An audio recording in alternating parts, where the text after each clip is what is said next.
Hello नमस्कार दोस्तों, आपसे के नए वीडियो में बहुत बहुत स्वागत है। प्यारे साथियों को बता दें, हम वही प्रश्न कराते हैं जो सभी प्रीवियस ईयर के प्रश्न होते हैं और एग्जाम में बार बार पूछे हुए प्रश्न होते हैं। आज आपको टॉप 10 क्वेश्चन कराने वाले हैं जो सभी प्रीवियस ईयर के ही हैं और इसमें आपको की पॉइंट्स लेकर आए हैं जो आपके वेरी इंपॉर्टेंट है, इसलिए वीडियो को पूरा जरूर देखिएगा, चैनल पर न सपोर्ट कीजिएगा और इस तरह के वीडियो हम डेली लाते रहते हैं। आइए हम पहला क्वेश्चन शुरू करते हैं।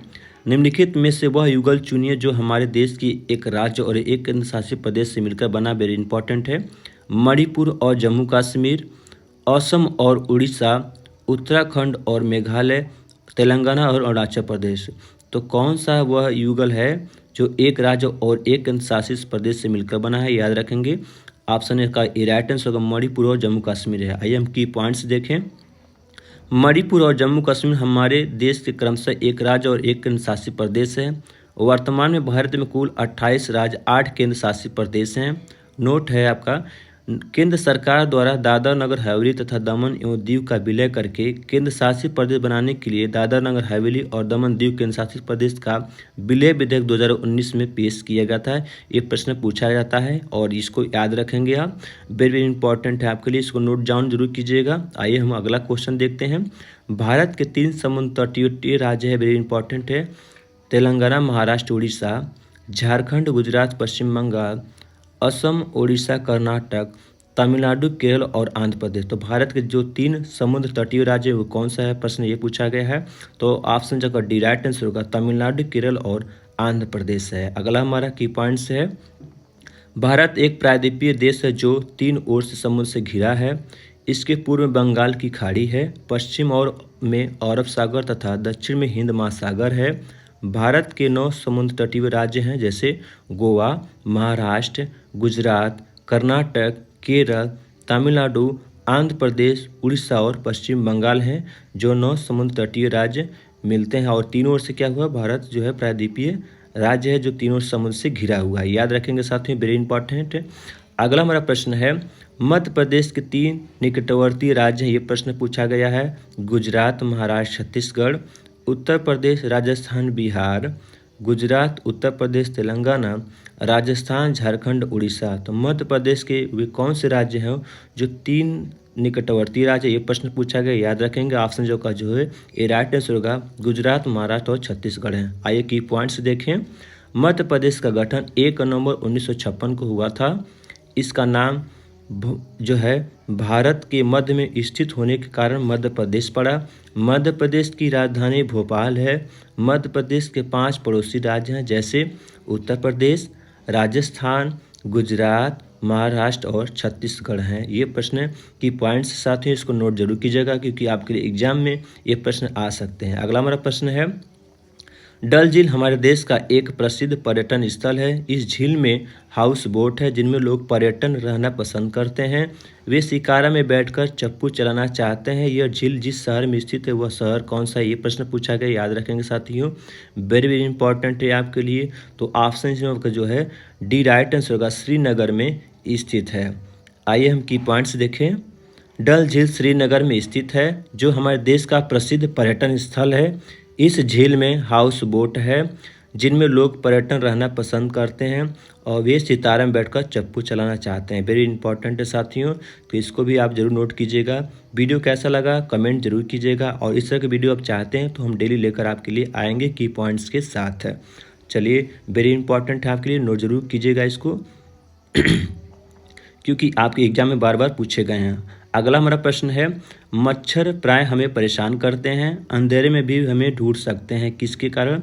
हमारे सांसों के कंपनों के द्वारा, सांस द्वारा छोड़ी गई वायु की गर्मी से, सांस द्वारा छोड़ी गई वायु की गंध से, पैरों के तलवे की गंध और हमारे शरीर की गर्मी से। वेरी इंपॉर्टेंट है, इसमें कौन सा ऑप्शन आपका राइट होगा, ये प्रश्न पूछा गया है। तो याद रखेंगे डी आपका राइट आंसर होगा, पैरों के तलवे की गंध और हमारे शरीर की गर्मी से हमें ढूंढ लेते हैं। की पॉइंट्स देखें, मच्छर प्राय पैरों के तलवे की गंध और हमारे शरीर की गर्मी में अंधेरे में भी हमें क्या ढूंढ लेते हैं और काटकर हमें परेशान करते हैं। मच्छर एक हानिकारक कीट है, यह संसार के प्राय सभी भागों में पाया जाता है। यह विभिन्न प्रकार के रोगों के जीवाणुओं का वाहक होता है।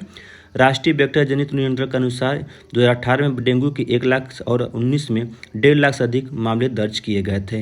ये प्रश्न पूछा जाता है, वेरी इंपॉर्टेंट है, इसको नोट जरूर कीजिएगा साथियों क्योंकि ये आपके लिए प्रश्न पूछा गया है। अगला हमारा प्रश्न है, खाद्य पदार्थों की उस समूह का चयन कीजिए जिन्हें पौधे के एक ही भाग से प्राप्त किया जाता है। इनमें कौन सा समूह सही है? सेब, आलू, टमाटर, गन्ना, पालक, अदरक, गन्ना, गाजर, गन्ना, आलू, अदरक, कमल, डंठल, पालक, पत्ता गोभी और जीरा। तो इसमें कौन सा आंसर सही होगा? वेरी इंपॉर्टेंट है आपके लिए। तो सी राइट आंसर होगा। गन्ना, आलू, अदरक और कमल का डंठल आपका राइट आंसर होगा। की पॉइंट्स देखें, गन्ना, आलू, अदरक और कमल डंठल पौधे के तने से प्राप्त होने वाली फसल है।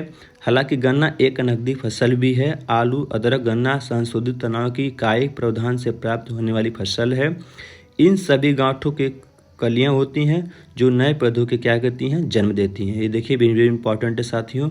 और किस तरह से प्रश्न पूछा जाता है, अब नए नए तरीके से प्रश्न पूछे जा रहे हैं, घुमा के प्रश्न पूछे जा रहे हैं साथियों। इस तरह पढ़िए आप लोग। और अगला हमारा प्रश्न है, निम्नलिखित में से भारत के राज्यों के किस समूह में तेल क्षेत्र? ये प्रश्न पूछा गया है। असम, गुजरात, महाराष्ट्र, आंध्र प्रदेश, उत्तर प्रदेश, गुजरात, महाराष्ट्र, आंध्र प्रदेश, अरुणाचल प्रदेश, उत्तर प्रदेश, गुजरात, असम, तमिलनाडु, गुजरात, महाराष्ट्र और आंध्र प्रदेश। तो किस समूह में समूह का जो है तेल क्षेत्र याद रखेंगे? ऑप्शन जो आपका जो राइट आंसर होगा असम, गुजरात और महाराष्ट्र, आंध्र प्रदेश में है। की पॉइंट्स में डालें। असम का तेल क्षेत्र यह देश का सबसे महत्वपूर्ण प्राचीन तेल क्षेत्र है। यहाँ के तेल क्षेत्रों में डिगबोई, नहरकटिया व सुरमा नदी घाटी प्रमुख है। यहाँ की हुगर्जन मोरल तेल क्षेत्र में प्राकृतिक गैस भी पाई जाती है। अगला हमारा क्वेश्चन है, किस राज्य में फूलों की घाटी राष्ट्रीय उद्यान स्थित है? वेरी इंपॉर्टेंट है आपके लिए। उत्तर प्रदेश, उत्तराखंड, केरल और कर्नाटक।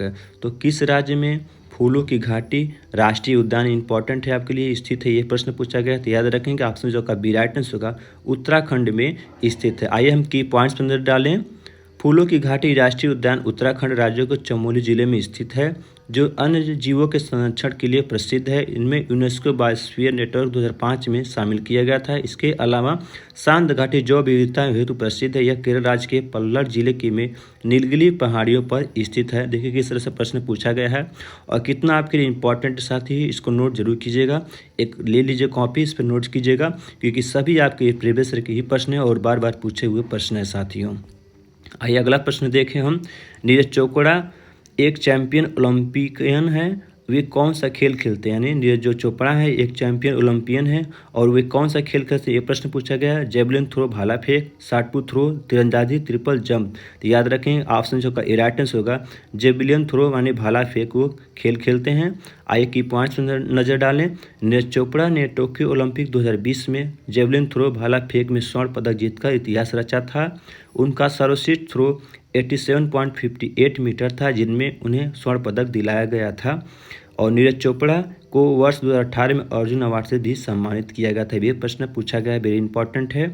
तो कितना फेंके थे ये भी आपको मालूम हो गया है और कब फेंके थे भी आपको मालूम हो गया है। तो इस प्रश्न को आंसर आप जरूर देंगे। अगला हमारा प्रश्न है, वायुमंडल किस परत में उल्का पिंड जल जाते हैं? बाह्य वायुमंडल, मध्य वायुमंडल, समताप मंडल और बहिमंडल। इसका आंसर आप दोस्तों कमेंट में जरूर दीजिएगा। वीडियो कैसा लगा जरूर बताइएगा और इतनी मेहनत करते हैं आपके लिए तो चैनल को सब्सक्राइब जरूर कीजिएगा। Thank you so much.